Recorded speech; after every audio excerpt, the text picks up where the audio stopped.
Final Fantasy XVI has been given several trailers telling us a lot of things that we wish to know about Square Enix's upcoming title. However, there are also many unsolved questions that are yet to be answered, with arguably the main one being, who is the mysterious hooded man? So in this video we'll be going over all of the things we currently know about him and trying to figure out his possible identity. To begin, the hooded man is a mysterious figure that can be seen at different points in time throughout the various trailers of Final Fantasy XVI, most prominently being shown during the Revolt of Rosaria that can be seen in the Ambition trailer, where it appears that he's instigating the attack on the Rossfield family. So it's very likely that he'll be playing a key part in the game's story, with quite a high probability of him being the game's central antagonist. However, nothing has been revealed about his motives and what he is trying to achieve, so we shouldn't jump to any conclusions just yet. Another possibility is that the hooded man doesn't actually exist and is a figment of imagination that Clive created in order to cope with the slaughter of his family and the destruction of Rosaria. Although it is quite a brutal approach and is the least likely to happen out of the other options I'll be talking about, it's still a possibility due to the recent leak that Final Fantasy XVI has earned a mature rating, allowing Square Enix to bring this potential storyline to light. And if they were to choose this route, it would be so that they could use the hooded man as a representation of Clive's trauma, and to have the twist of the game being that he never actually existed.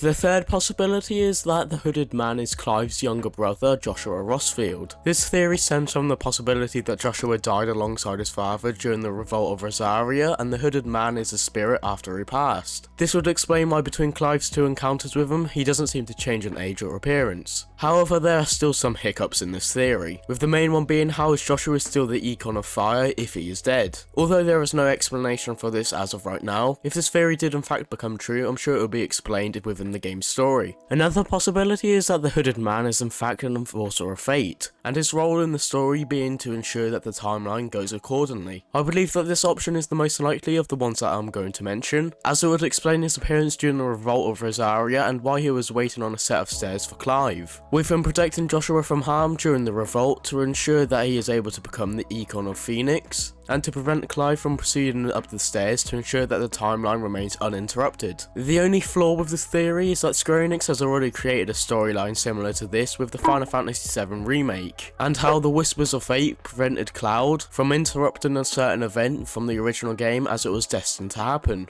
The final possibility I'll be covering in this video is that the hooded man is in fact a multitude of different people who are just pawns to a larger organisation. This organisation would be designed to be the game's main antagonists, and designed to eliminate all of the different icons that can be found throughout the various kingdoms, explaining why Clive and Joshua were targeted. A flaw with this theory is that the technology from that era would not be suitable to orchestrate an organisation. However, there are still certain means that Square Enix could use in order to justify its existence. But out of all of the options I chose to speak about in this video, I believe that the hooded man being an enforcer of fate is the most probable of them, and he will serve as an obstacle the player will have to overcome throughout various points in the game's story. However, I don't think he will actually be the game's central antagonist, but instead portrayed as a force of nature that cannot be killed. So let me know who you think the hooded man is in the comments down below, and if you did find this video helpful in any way, shape or form, don't forget to drop a like, subscribe and hit that notification bell to ensure you don't miss any future uploads. I've been your host Milo Green, and I'll see you in the next video.